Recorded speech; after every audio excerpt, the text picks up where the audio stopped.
So this HCB here, I've shown this a few times in my videos. It's a pretty cool boat.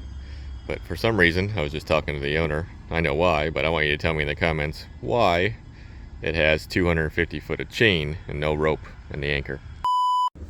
Well, hello there, and welcome. We're actually just putting some new rope and chain in our 270 whaler here. You're down in the hole with me. But anyway, we have to do one other thing to this boat, and I figured I haven't made a video in a while, and I apologize. Spring break, kids, all that stuff. I've been filming, so I got maybe a short to put out, some other things. But today, we'll just make this video about what I'm doing here. And right now we're at Turtle Cove up in Tarpon Springs. Cool little marina. One other thing, like I say, to do this boat, just putting new rope and chain in her. And we're gonna head to another boat, and we got a couple things to diagnose, so let's just get started.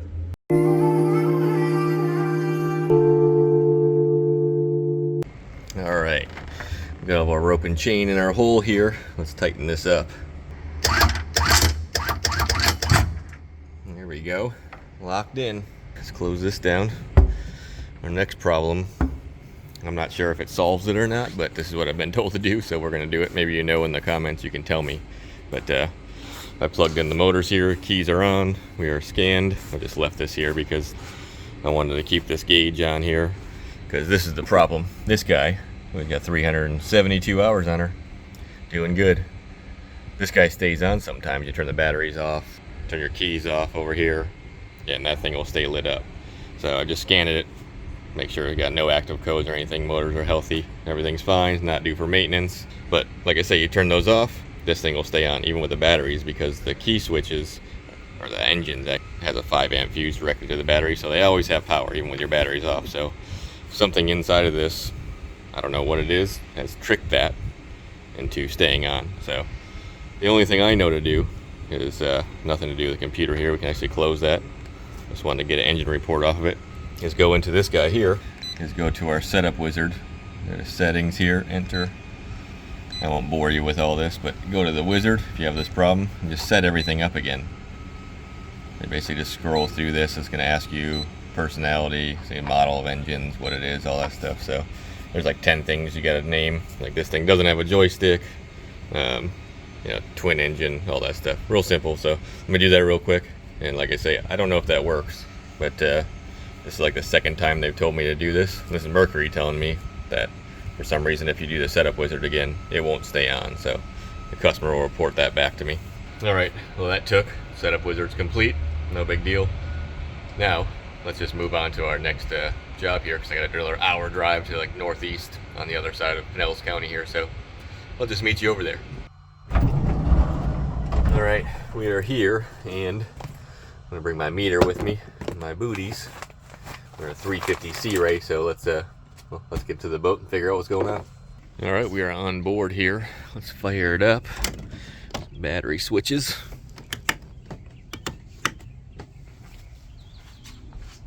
It's got one of those sweet covers that you just push a button and it covers the whole boat up, protect it. So apparently we have a Egon box code, which is what controls our digital switching. Basically, you can do it on the Sea Ray screen too here on the Simrads. So let's get into that. We'll see what alarm's going off. Probably a blown fuse or a bad component. All right, we are on and our alarm here. So we can zoom in.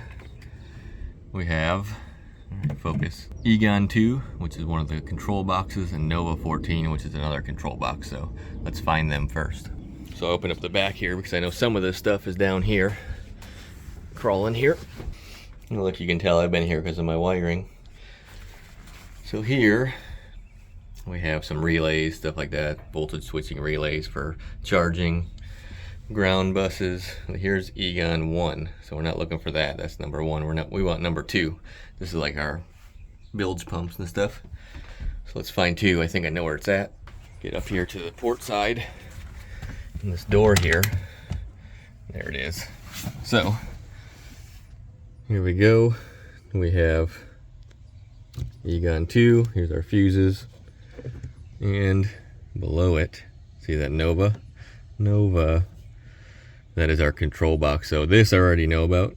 They have ordered this. I guess they're waiting for the part. That's why we have that alarm. That's normal. And funny enough, I think I know why this is. We're good here. We don't need to check anything this moment, because I'll show you why. So if we go into the system here, you go to Diagnostic. Egon box has red. It's online, but it's red because there's a code. Right here it says wiper motor. Well, let's look. Oh, there is no wiper motor. That's another piece they're waiting for. I guess it's back ordered. A couple things back ordered here. And that's why we're getting the code. Makes sense. So yeah, he's gonna have these alarms all the time, but it's not a big deal. It can be solved once we get the new wiper motor in there. It's sensing that there's no power going to it. And we know about that communication error for that Nova light system. That's bad. That's what controls all of the LEDs everywhere in the boat. It's got LEDs under here and all along there, everywhere.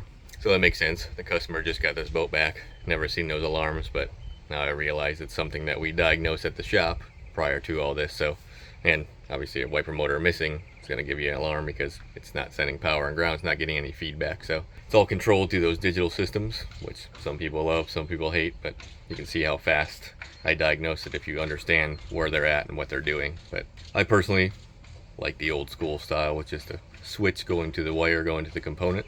But I get all this. This makes things much easier as a user to do. It's like a cell phone now, you know, you just push some buttons, everything works, change colors, all that. So welcome to the future. Anyway, we have one more boat to go to, and it's just an Overheat and a Mercury, so I'm gonna pack this one up and I'll see you over there. All right, we are here and just lowered the boat down so we can run it because it's plugged into it. Got a 300 Merc here, brand new one, maybe a year old. And we have overheats, but not at idle. They are at, I don't know if you can see this in the sun or not here. Anyway, I'll just let you know, we have overheats at 2,500 RPM, we got 2,400 something, 194 degree oil, coolant temperature 185, which turns the alarm on, but we have almost 10 psi water pressure, which is a good thing. So let's fire it up and see if she pees, because it's not overheating when she's idling, it's only when you get it up and start the plane here. So there's a couple things it could be. Start it up here. Make sure she's peeing, pumping, all that good stuff. Yep, right away.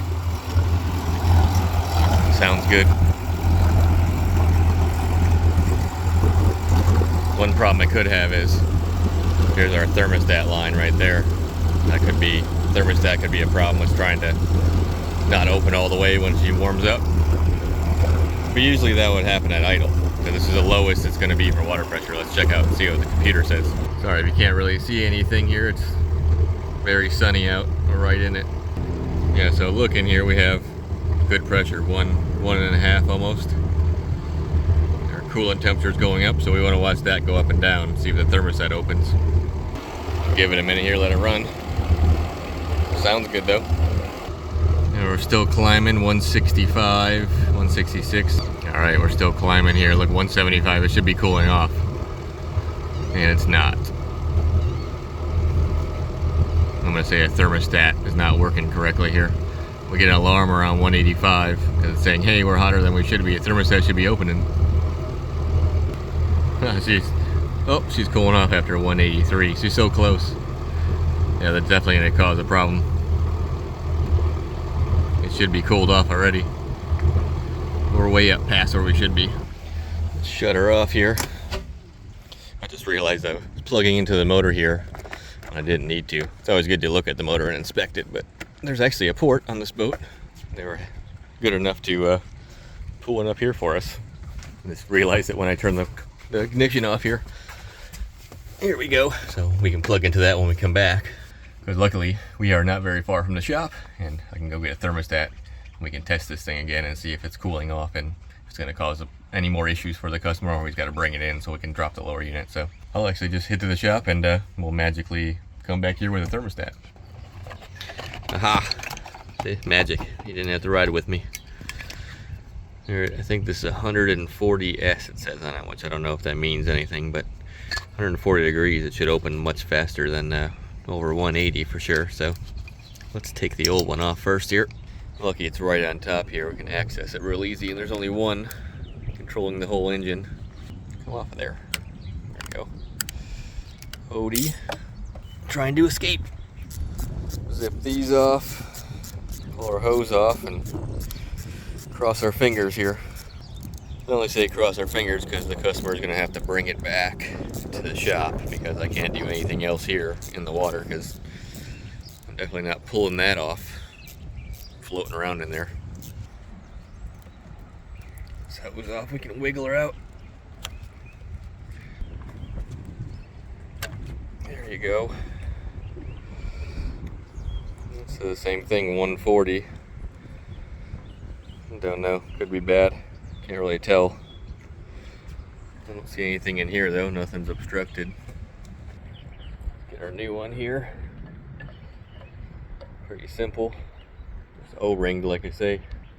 Just gotta give it a little even pressure.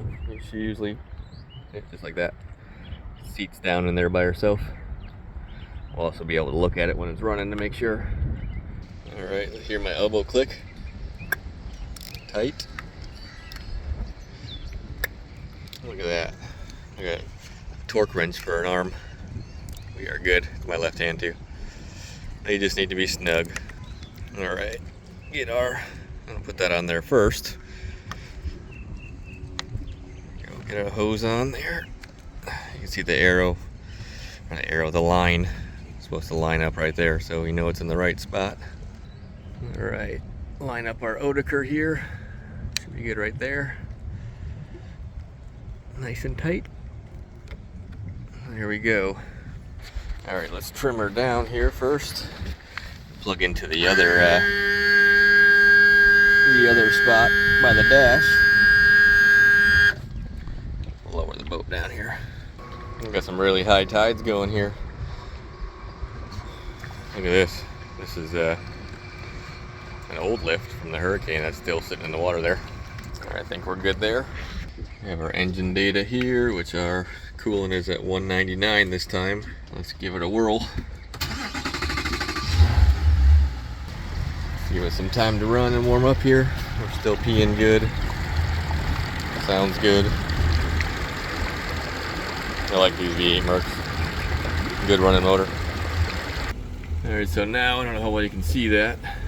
Zoom in there, 135. We're great. I got almost a 1.5 psi, between 1 and a quarter, 1.5, which is good. They usually overheat if they're under 1 at idle, especially. Let's just see if our thermostat opens and what temperature it opens at. Now look at that. We're going down already.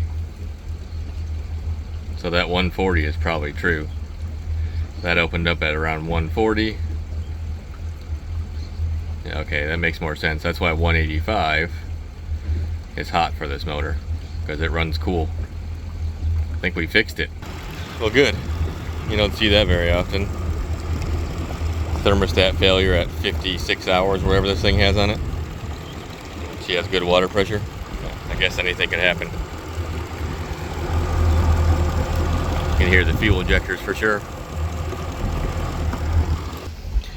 I'm gonna let it run for a while here too at idle, because that's when it's gonna want to overheat the most, like I said before. And like everything's good. I think we're gonna maintain this. And so you lose a little bit of water pressure as soon as the thermostat opens, because now it's dumping more, and then when it'll go back and forth basically between coolant going up and pressure coming up and down. But yeah, now we're open, we're flowing, and now it should raise back up after this goes up. See, there it goes already. We'll pass 1. Pretty simple theory. And this thermostat still do the same thing in cars and radiators and everything else. But everything looks good. I don't see any other issues here. We're at sea level. 5-volt references between the 3 are good. System voltage is good. Battery voltage is charging. And yeah, we're idling perfectly. Well, that's definitely good news. We solve the problem here without having to get the boat all the way back over to the shop, or regardless of the problem here, it's gonna put him down where he can't use the boat when he basically just got this thing back 2 months ago after the hurricane and hasn't really been able to use it. And of course he starts using it, we got a problem. So typical boat fun. But I'm gonna keep checking it here a little bit before I pack it up. And as always, I appreciate everybody watching, and I will see you next time. Later. Never fails. Try to film something and you got this happening right behind you.